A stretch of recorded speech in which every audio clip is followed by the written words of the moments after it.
Curious George rides a bike. This is George. He lived with his friend, the man with the yellow hat. He was a good little monkey and was always very curious. This morning, George was curious the moment he woke up because he knew it was a special day. At breakfast, George's friend said, "Today we are going to celebrate because just 3 years ago this day, I brought you home with me from the jungle. So tonight, I'll take you to the animal show. But first, I have a surprise for you."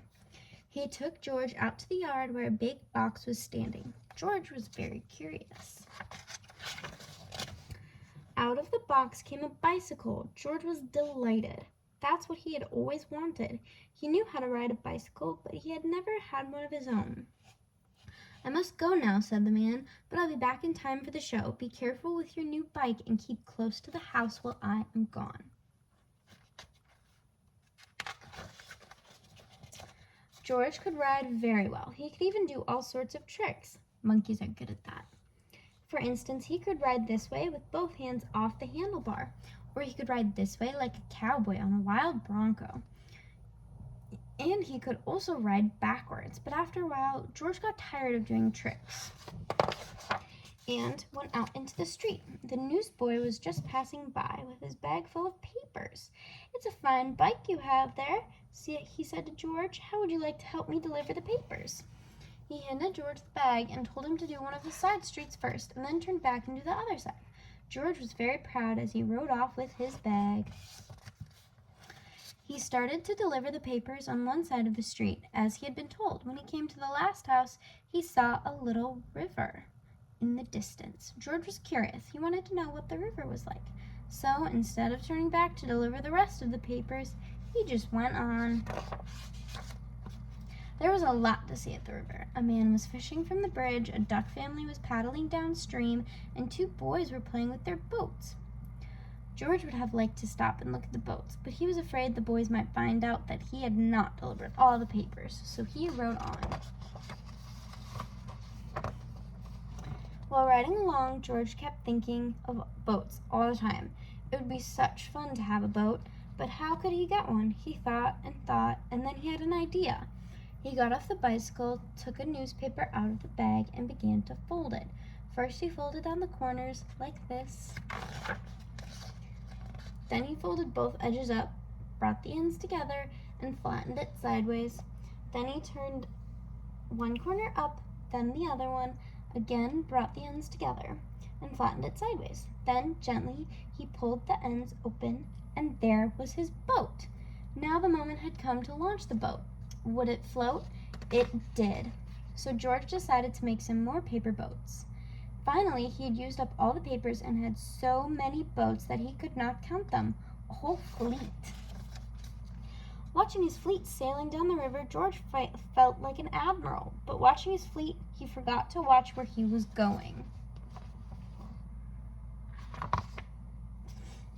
And suddenly there was a terrible jolt. The bicycle had hit a rock, and George flew off the seat, head first. Luckily, George was not hurt, but the front wheel of the bicycle was all out of shape, and the tire was blown out. George tried to ride his bicycle, but of course it wouldn't go. So he started carrying it, but it soon got heavy. George did not know what to do.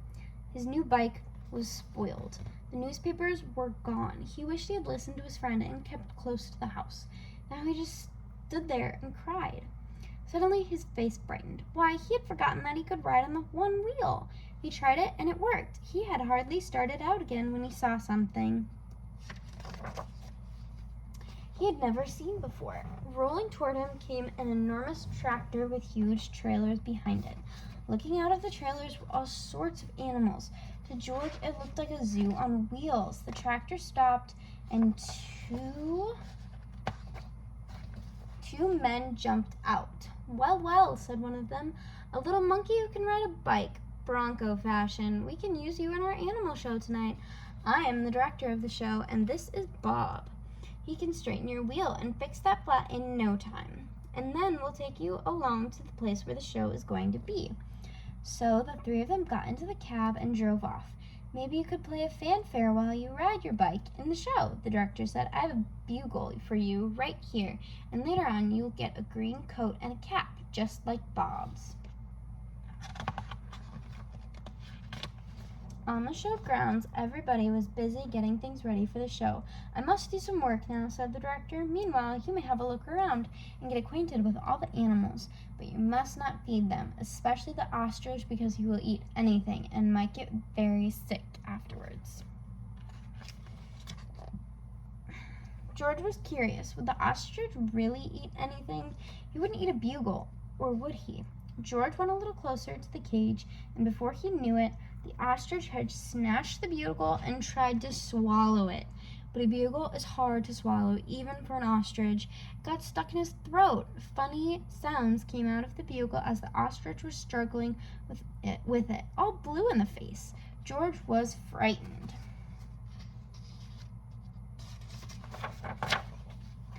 Fortunately, the men had heard the noise. They came rushing to the cage and got the bugle out of the ostrich's throat just in time.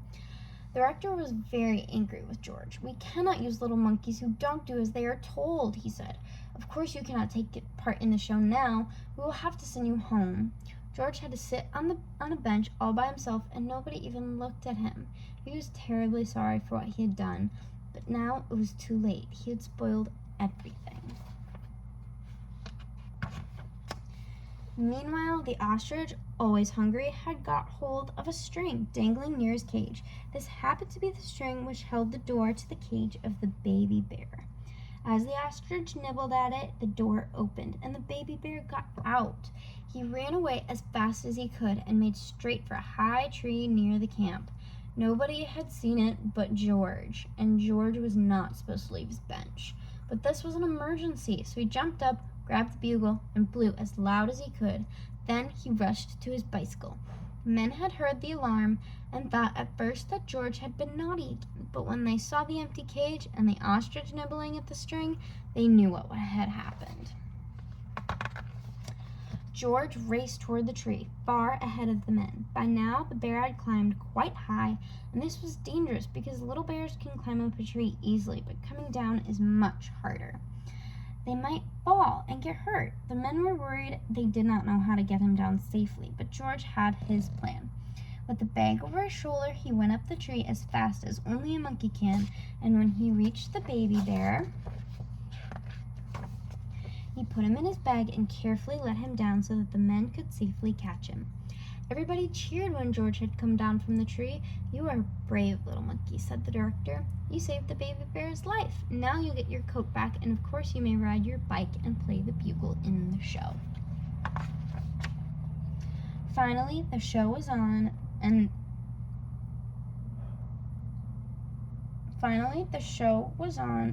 how surprised they were that George was right in the middle of it. Oh, wait. I read that wrong. Ha! Finally, the show was on. The whole town had come to see it, and how surprised they were to discover George on his bike, right in the middle of it. The newsboy was there too, and also the man with the yellow hat, who had been looking for George everywhere and was happy to have found him at last. The newsboy was glad to have his bag again, and the people from the other side of the street whose papers George had made into boats were not angry with him anymore. When the time had come for George to say goodbye, the director let him keep the coat and the cap and the bugle. And then George and his friend got into the car and went home. The end.